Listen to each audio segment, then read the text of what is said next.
Jean Dujardin, 99 francs. Le film événement de la rentrée. Super réussi. Subversif. Vous avez adoré, Jean-Marie. Ouais. Ça décoiffe, le film. Jean, Oui, je vais aller le voir demain. Prévois une petite poche, oui, pour la nausée, ouais. Jean qui franchit un cap, comme on l'a dit dans le reportage, à la une de tous les journaux, Première, Studio, Technic Art, c'est dire Le Monde 2. C'est ma dernière émission, c'est fini après. Je te jure, on ne me verra plus après. Je m'en vais. Pourquoi vous avez déjà l'overdose de vous-même un peu, hein, c'est C'est ça, je m'auto-soule, oui, c'est vrai. Vous auto-soulez? Oui, je m'auto-soule. Oui, parce que forcément, tu arrives sur un plateau, tu racontes ta vie, tu racontes toujours c'est toujours les mêmes réponses. Alors peut-être que là, ça va changer, mais Non, mais en plus, non, mais c'est vrai. Non, mais en plus, tout va bien. Je suis très gâté. Tout va ah très non, bien. mais ici, Jean Dujardin, faut vendre un petit truc, quoi. T'as un oncle qui a qu'une testicule, un truc, faut absolument donner un truc. Nous, ça, Tu veux quoi? il faut du sensationnel dans cette émission, Bah, je vais si te tu péter la veux. gueule. Voilà une bonne idée. Voilà. Un ongle incarné, un truc vraiment, un truc rapide. Est-ce que vous avez peur de l'échec? J'ai pris une phrase d'il n'y a Non, pas j'ai si pas longtemps. peur de l'échec. Non, j'ai pas peur de l'échec. Non? Non.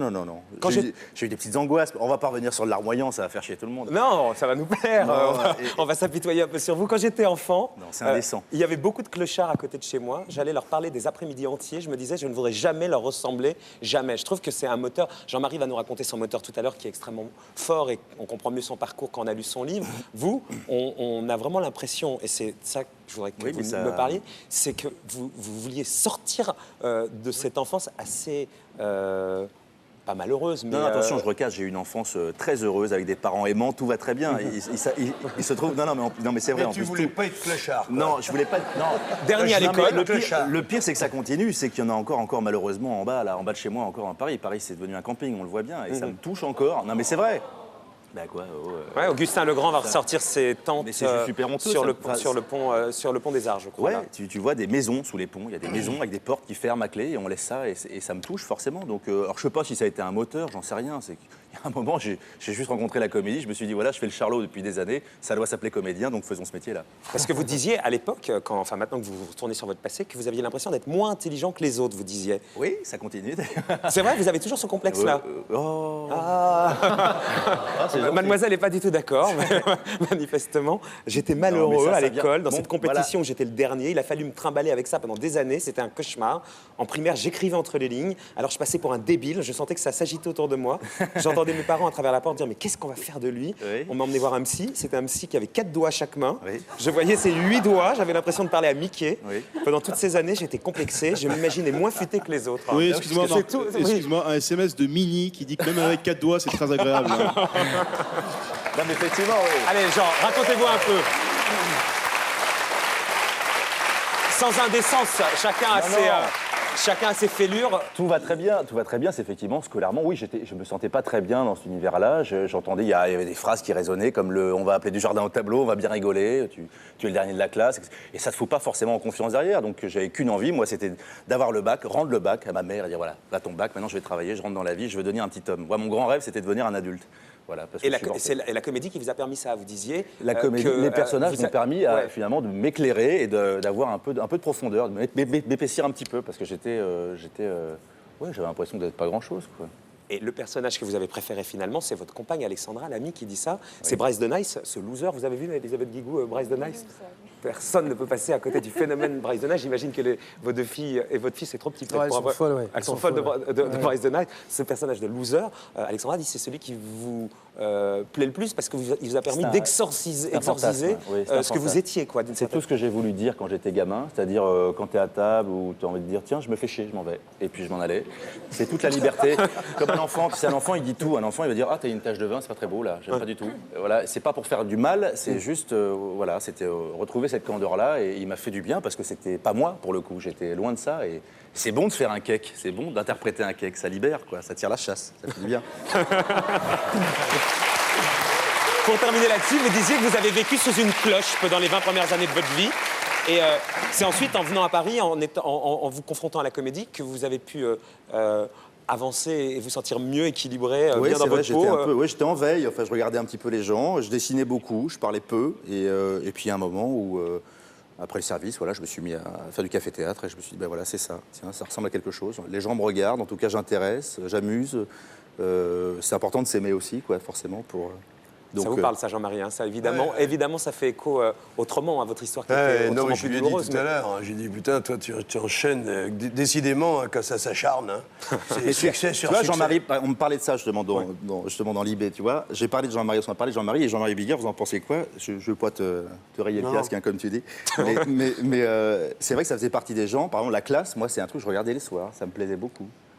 Je me disais, ça c'est bien, il est libre, le mec, il est bien, je vais faire ça. Je voyais pas le match, je voyais Jean-Marie, j'étais...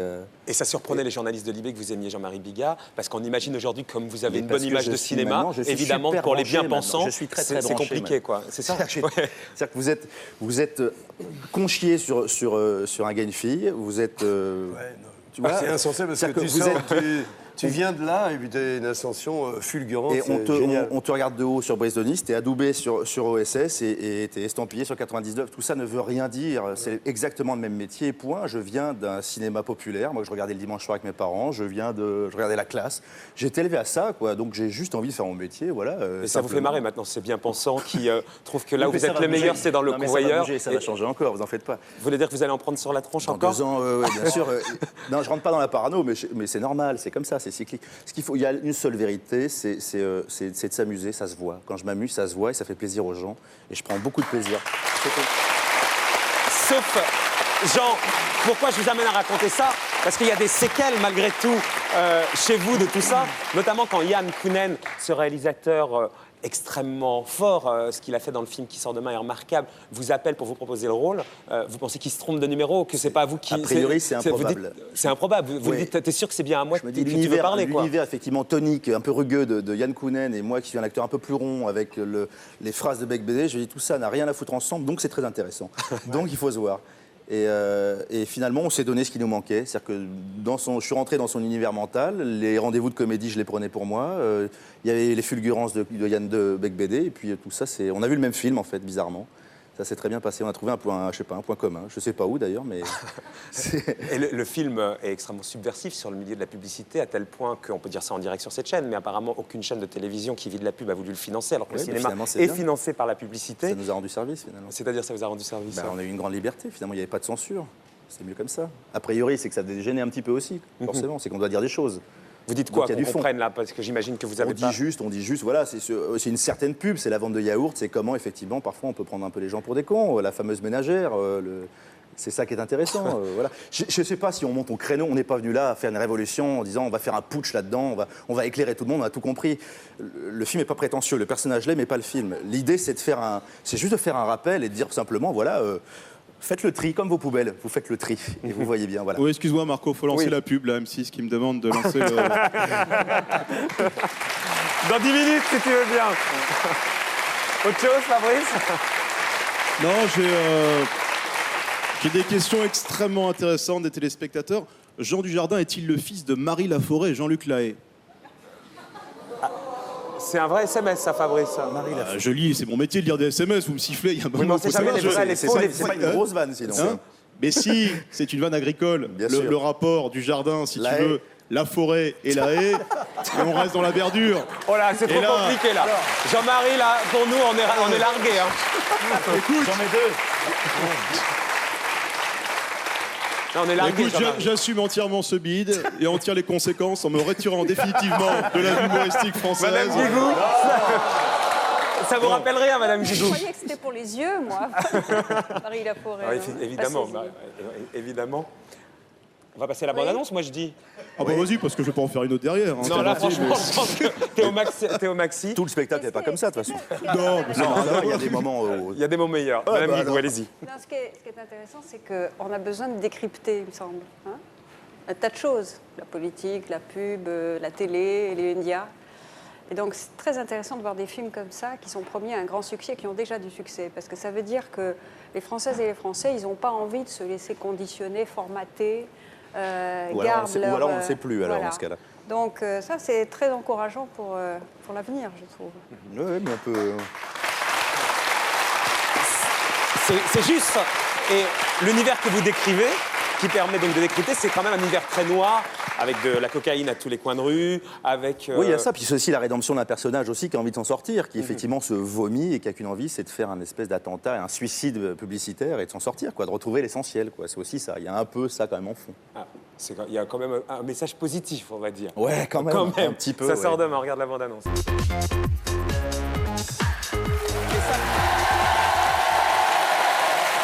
Et ça fait marrer David Hallyday. Ça donne envie. Bravo. David. On n'est pas très loin de la réalité en plus. On n'est pas très loin de la réalité en fait. Bah, oui, tu fais pas si bien dire. Ouais, non, mais c'est vrai, il y a du vrai en plus, notamment dans les rendez-vous chez Madone. Il y a des vraies phrases. Ouais. Pas de nom de marque ici. Non, ce soir, j'ai dit chez Madone, ça n'a rien à voir. Rien à voir. Bah, a priori. Jean-Marie. Si, ça a l'air d'être vachement bien. Ça Moi, je vais l'est. y aller en tout cas. Ça, c'est vendu par Jean-Marie. Eh ben, ça, c'est de la vente. Hein. Bah écoute, je prends ça. Vous pouvez me vendre le livre de... Non, mais ça réconcilie même aussi. Yann Conen, j'aimais pas trop parce que c'est super violent, gratuitement violent et trop souvent violent. Et là, c'est plus une. C'est quelqu'un d'adorable en plus, si vous saviez. De gentil, de délicat, de disponible. Non, mais c'est vrai en plus. Il est loin de ce qu'on peut. De sa rumeur. Moi, je connaissais pas la rumeur, parce que je sais que c'est un film bien foutu, trash, hein, il faut dire les choses telles qu'elles Oui, sont. c'est une trash médie, oui. C'est une trash médie, vous dites ça. Trash médie, oui. Et vous avez conscience de prendre, vous, un petit risque Pas du tout. Mais si, parce que... Non, c'est pas de risque. Je vous jure, c'est pas les des gamins risques. qui vont voir Bryson Ice ne pourront pas aller voir 99 Non, francs. ça va être compliqué, oui. Ouais. C'est sûr que là, il faut. Ou alors, je fais de la publicité mensongère pour le coup. Mais non, c'est pas des risques. J'ai jamais dit que je serais Casimir et que j'amuserais que les moins de 12 ans. Moi, je veux faire mon métier et faire des rôles très différents. Mais effectivement, oui, c'est pas brise dans la pub, ouais, c'est sûr. C'est sûr. Mais c'est intéressant. Vous allez faire Lucky Luke de toute façon bientôt. Ouais, avec James Hutt, on va faire ça, Lucky Luke. Donc c'est pas Ouais. mal. Bon. Un gars, une fille, vous en souvenez? Génial. Génial. Vous vous souvenez évidemment d'Alexandra Lamy, l'autre comédienne, la meuf quoi. Ouais, y a pas dit. C'est ma meuf. C'est ça. Armelle, vous voyez qui c'est? Armelle. Elle écrivait avec vous les sketchs. Ouais, elle écrivait, elle jouait dedans, elle faisait notre femme de ménage. Eh ben, elle va jouer ce soir avec vous. Un gars, une fille pour Jean Dujardin.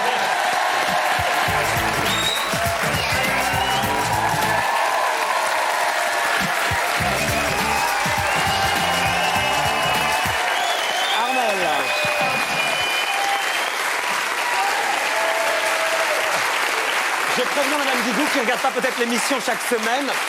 C'est très particulier ce que fait cette jeune fille. Elle est un peu sur une autre planète. Donc si vous ne suivez pas, c'est normal. Hein. Ne vous inquiétez pas. Bonsoir Armelle. Bonsoir Marc-Olivier. C'est bien vendu, non? Bonsoir Docte Assemblée. Jean, ce soir je suis venue te voir avec une requête. Donc il faut savoir que j'écrivais les sketchs pour Un gars, une fille, la première année, avec Jean.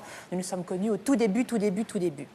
Jean, est-ce que tu accepterais de jouer avec moi ce soir un sketch d'Un gars, une fille écrit spécialement pour toi? Oh merde. Bon courage.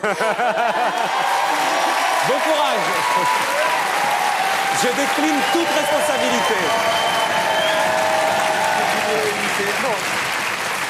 Alexandra, où que tu sois, c'est juste pour une fois. Hein. Oui, bien sûr, évidemment. Spécialement pour vous ce soir, Un gars, une fille chez Marc-Olivier Fauchiel.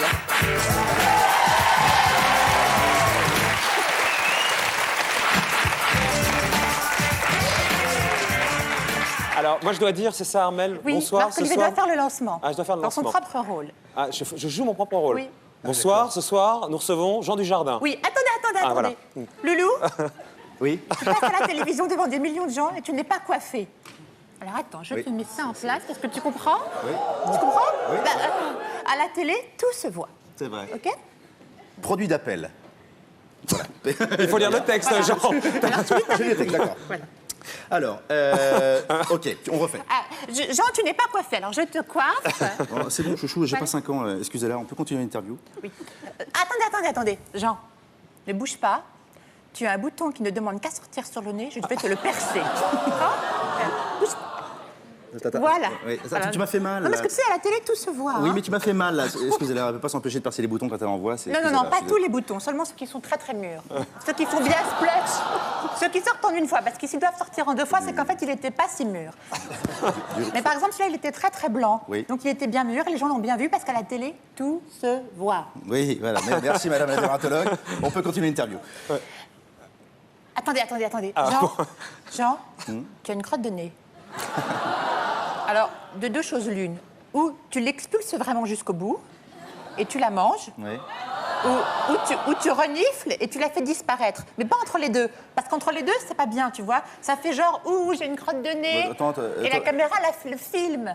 T'aurais pu me le dire. Mais une la crotte télé, de- tout se voit. J'ai l'air d'un con. Mais non, mais c'est parce que je viens de la voir. Bon camarade, Jean Dujardin, Sympa, quand même, hein. je trouvais Mais non, sympa. mais Quand même, bon camarade. C'est juste une crotte de nez. Tout le monde a des crottes de nez. Oui, c'est ça, Jean-Marie, ça mais- vous est arrivé, ce Bien genre de Sûr, choses? j'en ai un paquet, tu penses.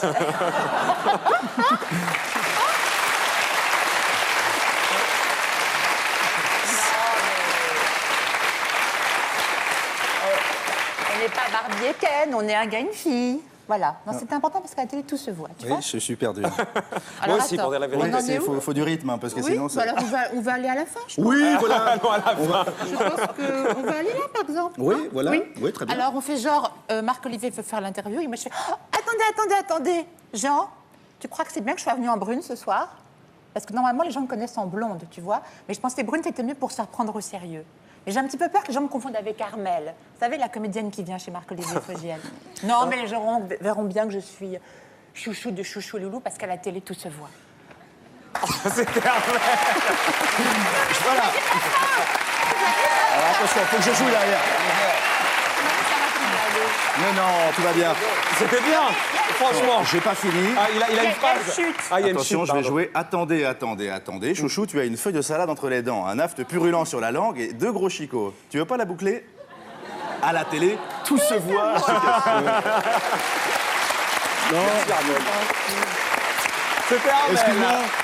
Marco, Fabrice. beaucoup de... Armel. Armel.